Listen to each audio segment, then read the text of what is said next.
بچپن کے دن سہانے ہوتے ہیں کہ تب لڑکیوں پر پابندیاں کم ہوتی ہیں۔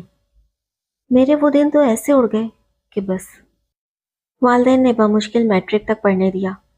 کالج جانے کا خواب اس وقت ٹوٹ کر دل میں ہی دفن ہو گیا جب والد صاحب نے صاف کہہ دیا کہ صدف کالج نہیں جائے گی۔ یہ میرا سب سے حسین خواب تھا۔ ڈاکٹر بنوں گی، بااعتماد زندگی گزاروں گی، لیکن رزلٹ نکلتے ہی سارے خواب بکھر گئے۔ کہا گیا کہ پرایا دہن ہے، آگے پڑھ کر کیا کرنا ہے۔ 1400 سال پہلے لوگ اپنی بیٹیوں کو زندہ دفن کر دیتے تھے، اور آج مجھے میرے خوابوں سمیت زندہ دفن کر دیا گیا۔ میں کالج نہ جا سکی۔ بے شک ہم لڑکیاں زمین کے اندر گم ہو جانا تو برداشت کر لیتی ہیں، لیکن قید ہونا نہیں۔ اور مجھے ایسی قید نصیب ہوئی کہ خیالوں اور سپنوں کا بھی دم گھٹنے لگا۔ زندگی گزارنے کے لیے صرف دولت کافی نہیں ہوتی، انسان کو دل کی راحت کے لیے محبت بھی چاہیے ہوتی ہے۔ لیکن میں کم نصیب گھر میں بھی اس پیار سے محروم رہی جس کی ہر بیٹی حقدار ہوتی ہے۔ والدین اپنے کاموں میں مصروف، نہ کوئی ہم عمر بہن نہ بھائی۔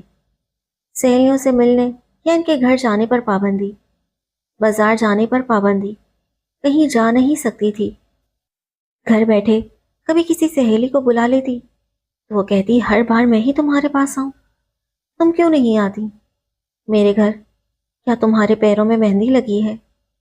کیا بتاتی کہ مجھے کسی سہیلی کے گھر جانے کی اجازت ہی نہیں؟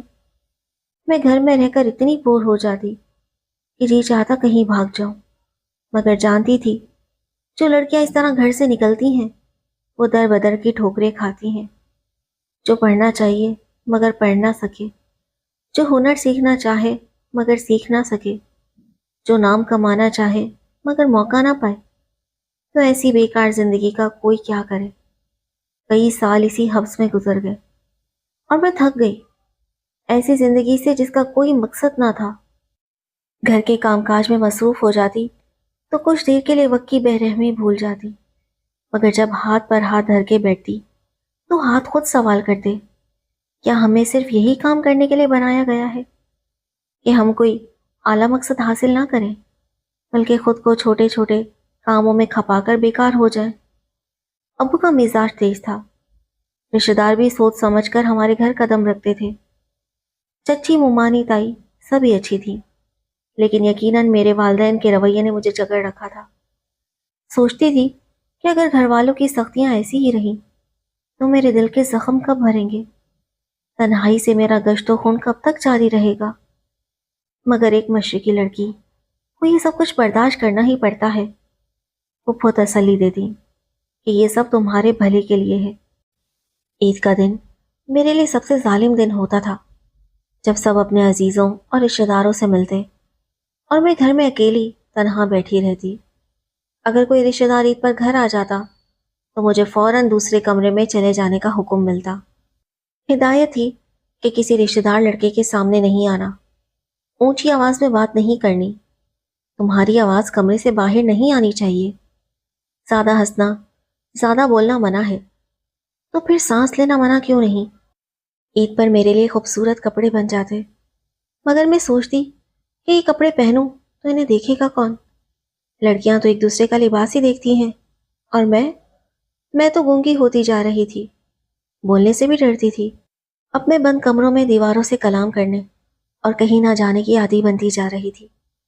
محلے کی لڑکیاں مجھے مغرور اور گھمنڈی کہتی تھیں، اور تب مجھے احساس ہوتا تھا کہ میں ایک جیتی جاگتی حسین مورتی ہوں جسے ماں باپ نے جب چاہا اپنی مرضی سے ادھر ادھر سجا دیا۔ اگر میں جیوں تو ان کی اجازت سے اور مروں بھی تو ان کی مرضی سے۔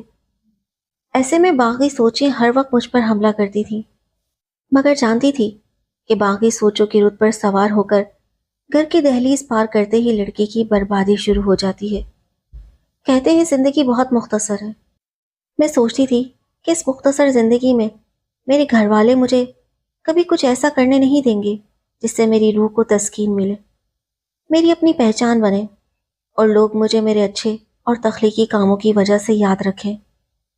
میں پڑھ لکھ کر کچھ بننا چاہتی تھی، مگر کالج نہ جانے کی وجہ سے میں اپنے رشتہ دار لڑکیوں سے بہت پیچھے رہ گئی۔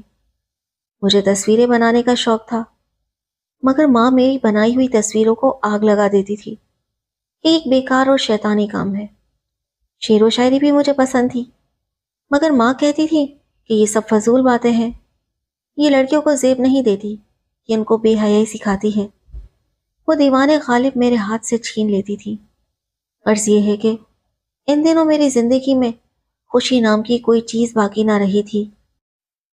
ایک پھپھو میرا واحد سہارا تھی۔ وہ سمجھاتی کہ یہ سب تیرے ہی بھلے کے لیے ہے، ماں باپ تیرے دشمن نہیں، وہ تجھے ایسے رکھنا چاہتے ہیں جیسے سیپ میں بند موتی، تاکہ تیری آب و تاب قائم رہے اور اس موتی کی چمک کوئی چرا نہ لے جائے۔ پھپھو کہتی ہیں کہ صرف یہ بات سمجھ لیں کہ لڑکیوں کی قدر صرف شوہروں کے پاس ہوتی ہے۔ شوہر کو خبر ہو جائے کہ جو موتی اس نے اپنی پگڑی میں سجایا ہے اس کی آپ کوئی چرا لے گیا ہے، تو پھر وہ بھی اس موتی کو کنکر سمجھ کر پیروں تلے رون دیتا ہے۔ یہ مرد کی فطرت ہے۔ وہ خود تو ایسی بیوی چاہتا ہے جسے آسمان نے بھی نہ دیکھا ہو، اور خود دوسری عورتوں کو پھول سمجھ کر بھنورے کی طرح سونگتا پھرتا ہے۔ میں پھپھو کی باتوں پر یقین کر لیتی۔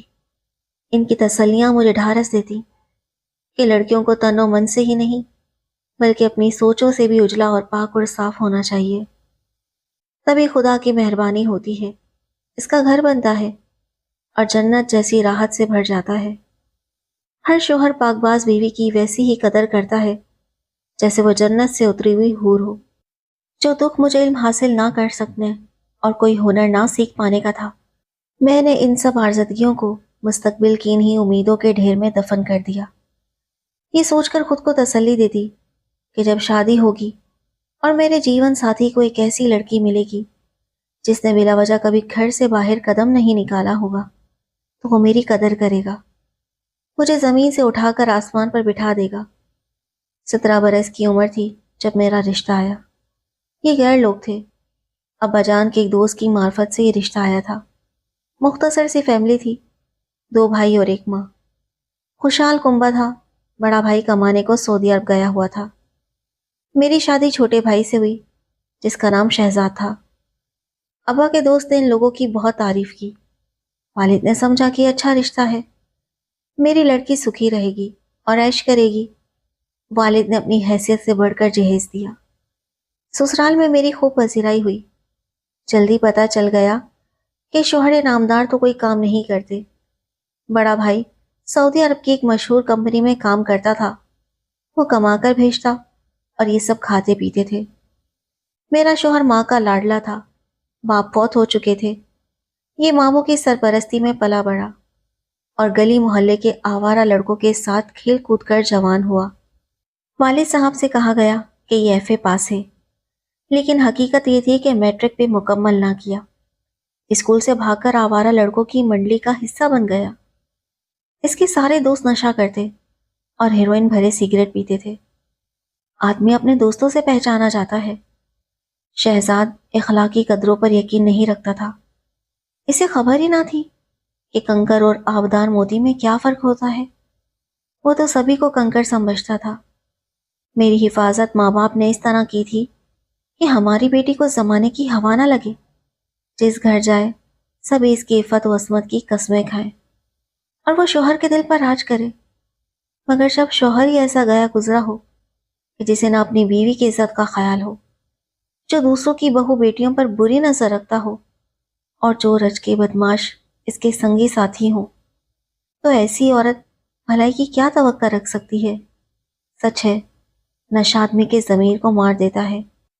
یہ نہ صرف اسے بے حمیت بنا دیتا ہے بلکہ آدمی نہیں رہنے دیتا۔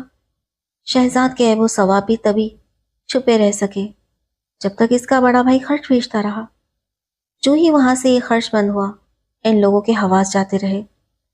میرے جیٹ نے وہاں شادی کر لی اور ہمارے خرچے سے ہاتھ کھینچ لیا کہ اب شہزاد بھی کچھ کمانے کی صحیح کرے۔ میں کب تک اسے پالتا رہوں گا؟ یہ لوگ دور اندیش نہ تھے کہ برے وقت کے لیے کچھ بچا کر رکھتے۔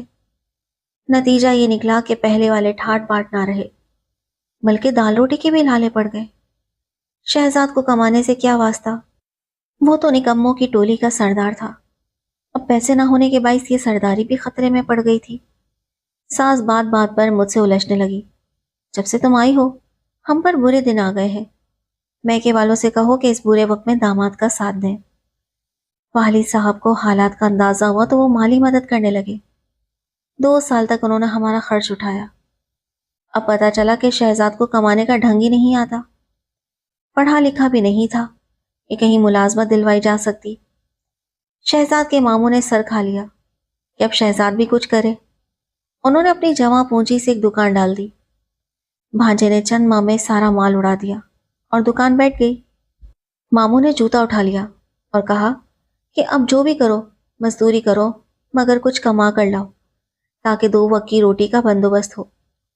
ناچار ایک لنگوٹیا یار کو خط لکھا جو لاہور میں رہتا تھا۔ اس نے جواب دیا کہ یہاں میرے پاس آ جاؤ تو کچھ سبیل کر پاؤں گا۔ ساس بولیں کہ بیوی کو ساتھ لے کر جاؤ، مجھے تم پر اعتبار نہیں، ایسے ہی تو اور بگڑ جاؤ گے، پھر وہاں تمہیں کھانا کون پکا کر دے گا، کتنے دن ہوٹلوں کا کھاؤ گے، بیمار پڑ جاؤ گے۔ ان بیچاری نے اپنے زیور بیچ کر شہزاد کی جیبیں بھر دی کہ پردیس میں کرائے کا گھر لے گا، بہو کے ساتھ ٹھوکریں نہ کھاتا پھرے، اور جب تک وہاں کام نہ ملے خرچہ بھی تو کرنا ہوگا۔ شہزاد کی جیب میں رقم ڈال کر وہ میرے ساتھ لاہور آ گیا۔ زیب نامی دوست کے پاس جو اکیلا رہتا تھا وہاں اس نے ہمیں ٹھہرا دیا۔ پتا چلا کہ یہ تو منشیات کا کاروبار کرتا ہے اور بڑے لوگوں سے اس وجہ سے جان پہچان رکھتا ہے کہ ان کی عیاشی کے انتظامات کر کے رقم کماتا ہے۔ ایسے شخص کو عرف عام میں لوگ دلال کہتے ہیں۔ اس کے گھر ہر وقت طرح طرح کے بد کردار لوگوں کا آنا جانا لگا رہتا۔ شہزاد مجھ سے کہتا کہ زیب کے مہمانوں کے لیے چائے اور کھانا تمہیں ہی بنانا ہوگا، تبھی وہ مجھے کسی کام پر لگوائے گا۔ اف، ایسا عذابناک ماحول کے کبھی تصور بھی نہ کیا تھا۔ کیسی جگہ رہنا پڑے گا؟ میرا تو دم گھٹتا تھا اور کلیجہ منہ کو آتا تھا۔ زیب خان اس بازار سے لڑکیاں لاتا اور آگے عیاش سیٹھوں کو پہنچاتا۔ اس قدر گھناؤنا کاروبار تھا۔ جلدی مجھے اپنی عزت خطرے میں نظر آنے لگی۔ شہزاد نے گویا میری حفاظت سے ہاتھ اٹھا لیے تھے۔ اب میں کلی طور پر اس کے دوست کے رحم و کرم پر تھی۔ جب یقین ہو گیا کہ کسی دن یہ بے ضمیر میری عزت کا بھی سودا کر گزرے گا تو میں نے اپنے والد کو خط لکھا۔ سودا لانے والے ایک لڑکے کی منت کی کہ کسی کو پتہ نہ چلے، تم یہ خط سپرد ڈاک کر آؤ۔ وہ بیچارہ شریف دل انسان تھا، اس نے بھی خطرے کی بو پا لی تھی۔ بڑی رازداری سے میرا خط پوسٹ کر آیا۔ ادھر میرے والدین پریشان تھے کہ شہزاد مجھے کہاں لے گیا ہے۔ میرا خط ملا تو ان کے ہوش اڑ گئے۔ والد فوراً میرے لکھے پتے پر پہنچے، مجھے اپنے ساتھ لے گئے اور طلاق کے لیے عدالت میں کیس دائر کر دیا کہ انہوں نے میری خلا کروا کر نشریوں کے گینگ سے میری جان چھڑائی۔ انہوں نے کبھی سوچا بھی نہ تھا کہ جس بیٹی کی اتنی حفاظت کی، اتنی پابندیوں میں پالا، اس کی اس طرح مٹی پلید ہوگی، وہ بھی اس شوہر کے ہاتھوں جو عزت کا رکھوالا ہونا چاہیے۔ اب ابا پچھتائے کہ کیوں بیٹی کو پڑھنے نہ دیا، جو یہ چاہتی تھی اگر ہم اجازت دے دیتے تو آج اس کی زندگی بن جاتی۔ کیا خبر اس کے اندر کوئی ڈاکٹر، انجینئر یا ادیب چھپا ہوا تھا، لیکن شاید میری قسمت ہی ایسی تھی۔ اب کہتے ہیں پڑھو، جہاں تک پڑھنا چاہو میں نہ روکوں گا، لیکن میرا دل بری طرح ٹوٹ چکا تھا۔ کاش وہ اس وقت سمجھ لیتے کہ اگر بیٹی میں صلاحیت ہو تو اسے پڑھنے اور آگے بڑھنے سے نہ روکنا چاہیے، ورنہ یہ آبدار موتی اگر شوہر اچھا نہ ملے تو کنکر ہی بن کر رہ جاتا ہے۔